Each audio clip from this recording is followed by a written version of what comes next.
When I started my business, I used to charge for materials and labor, but I had no idea there was so many other things I should have been charging for too. So basically, I was losing money and giving my work away without even realizing it. And to make sure that doesn't happen to you, in this video, I'm going to share everything I have learned about how to price your handmade products the right way. And also the tool that totally changed my life because it made things 1,000 times easier. Not just for calculating prices, but also for managing my inventory so I always know what I have and don't end up buying too much or too little material. So let's jump right into step number 1, which is knowing your numbers. Start by listing everything you use to make your products and how much each thing costs you. For example, if you sell cakes, your list will include flour, eggs, sugar, all that good stuff. If you sell clothes, you will list the amount of fabric, thread, and any other materials you use.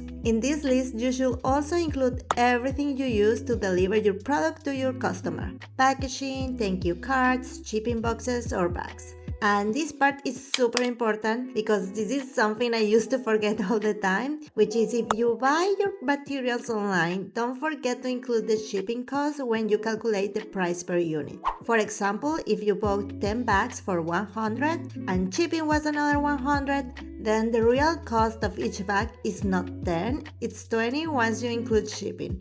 It may sound obvious, but details like that are exactly what we tend to overlook when we are just starting out.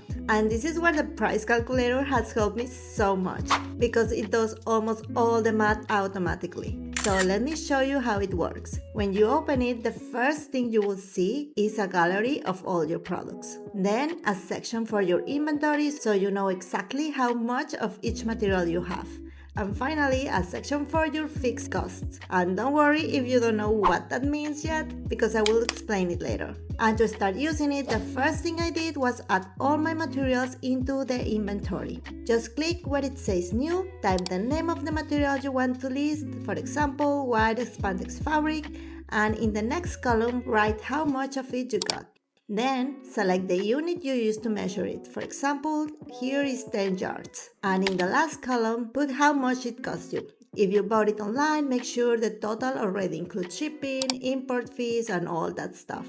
So let's say it was $125. Then you will see the column next to it automatically calculates your real cost per unit. You don't have to do any extra math, just tell it what you bought and how much it cost. Take your time to add everything you use to make your products. And here is a super cool feature because if you click on any of the materials you have added, you will open a page where you can also save the link to where you got it. So next time you need to restock, you just click that link and it takes you straight to the supplier's page. And if you go to the second tab called Gallery, you will see your inventory with photos of each material. Super handy for recognizing them fast.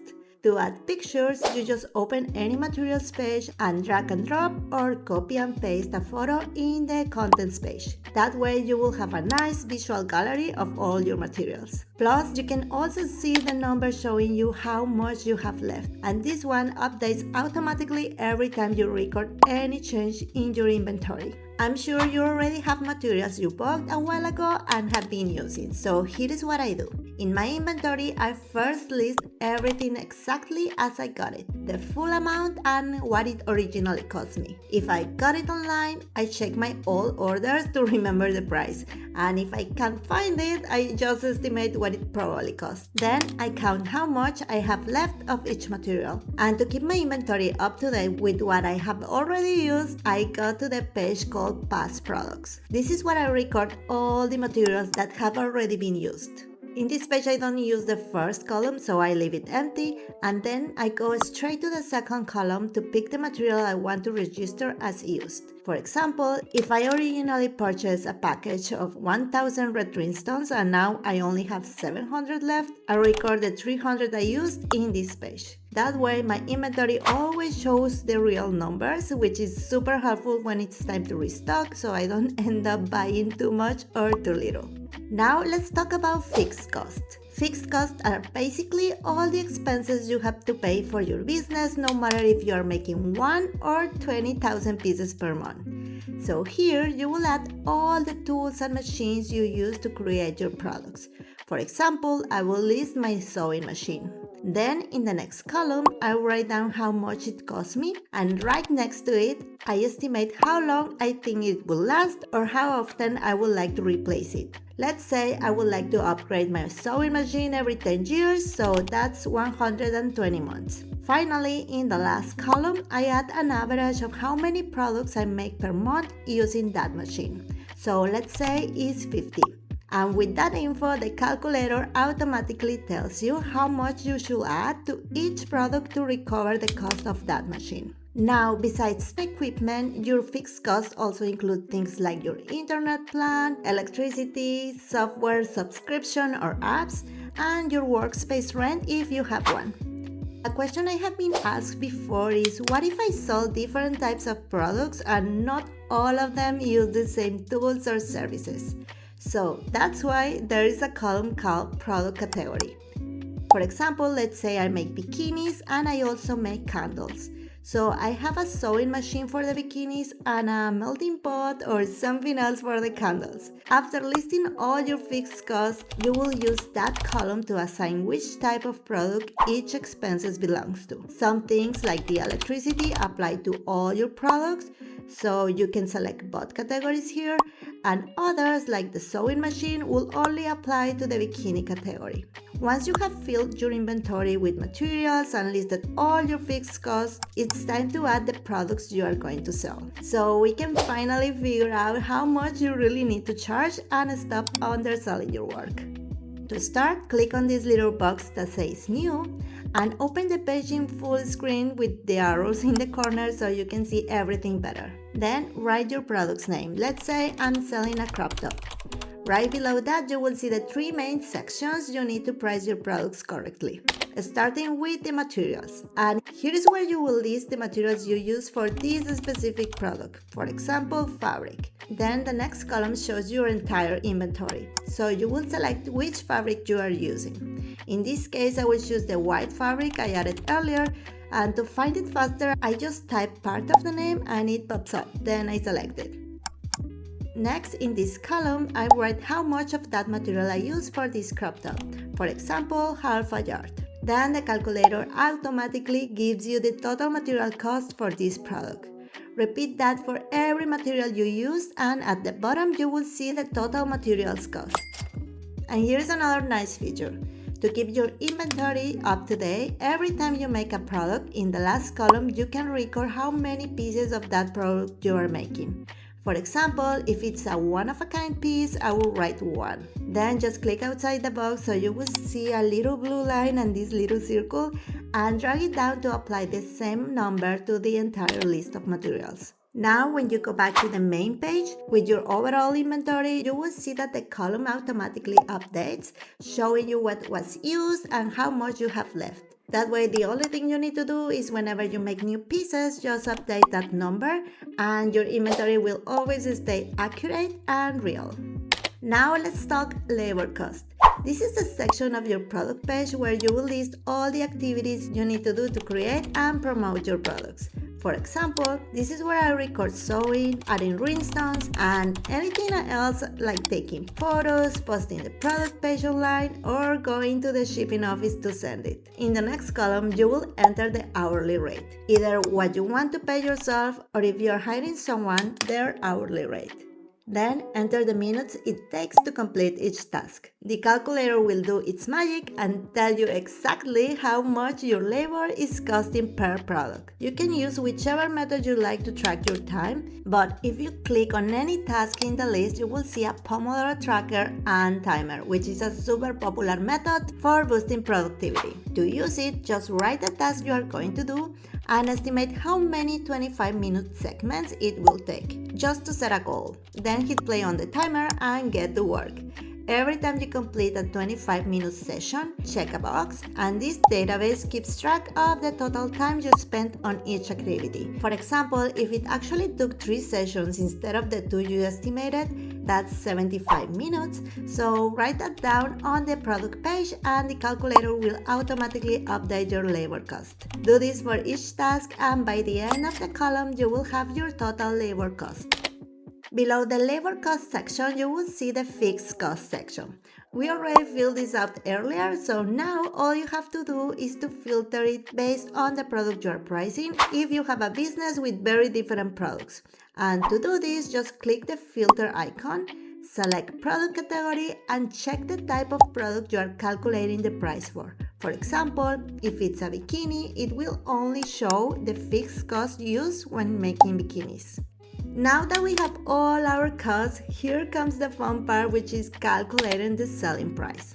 And in this database is where you will fill in all the totals for each cost. For example, for materials it was $11.02, for labor it was $50, and for fixed cost it was $2.94. And if you are shipping your products, you can add the shipping cost in the next column, so let's say it was $5.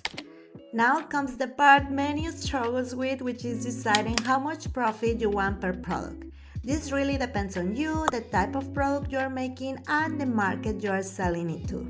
Sometimes it's hard to charge for the things you love doing, so here's an important note. If you have been treating the labor cost as your profit, you don't have a business, you have a job.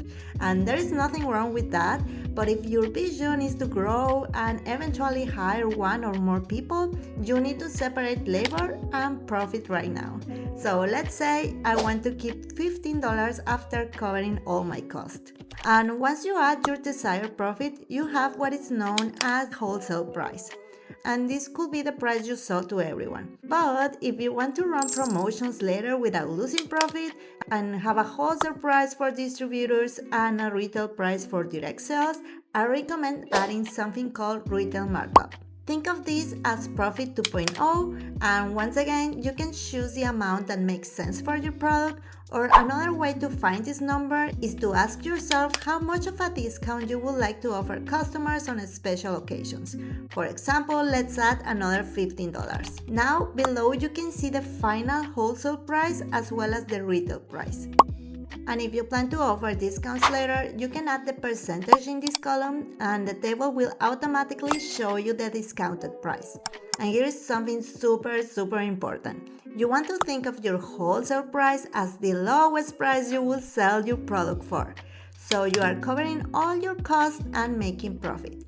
Whenever you offer a discount, make sure the discounted price never goes below the wholesale price, or you could end up losing money or just working to cover your costs, and that's not a business. Now, if you sell online or you want to start selling on the internet, you need to pay close attention to the next section. Here is where you will see your real profit after fees if you sell using platforms like Etsy or payment processors like PayPal and Stripe. This section has a formula that shows you approximately how much you are actually making after the platform takes its cut. Also, in the last tab, you can see your profit without paying any fees if you sell for cash.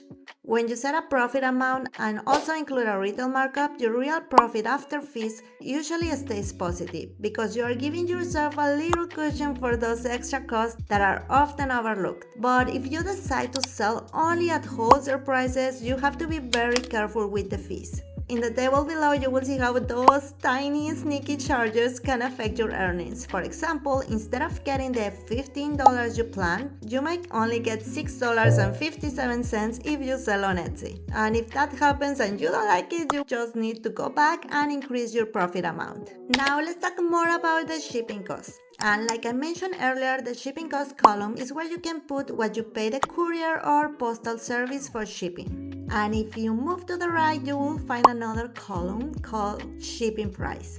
Here is where you will put what you will charge your customer for shipping separate from the product price. In the earlier examples, I left this column blank because I treated it like if we were offering free shipping.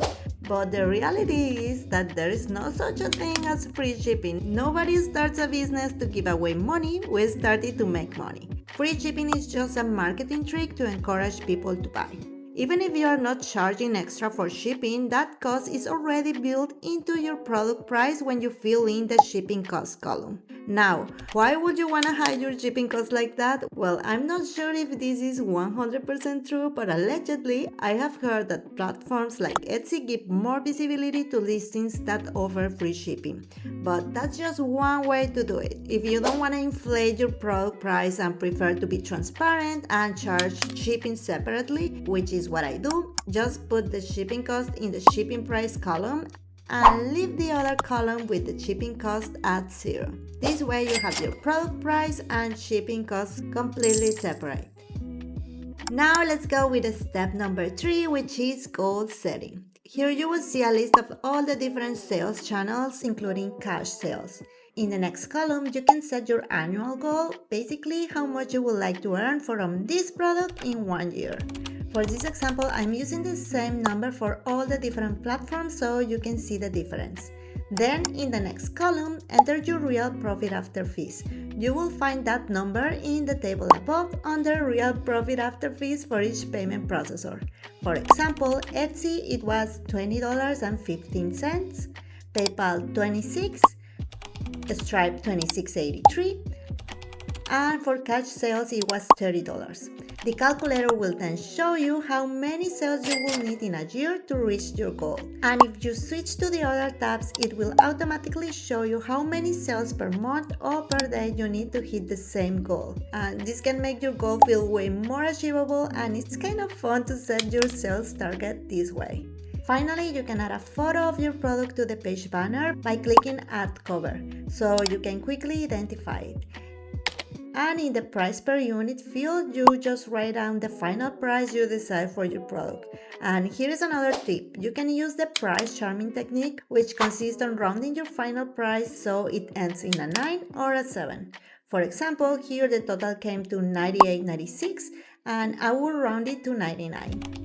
Repeat this process for all the products you want to sell, and once you add them, your product gallery will look something like this. I know this was long, but with all these calculations, you can be confident that your prices truly reflect the value of your products. You avoid losing money, and you are building the foundation for a business that is actually profitable. If you want to see how I organize all my product ideas before publishing and how I manage this part of my business, I will leave another video with more tips.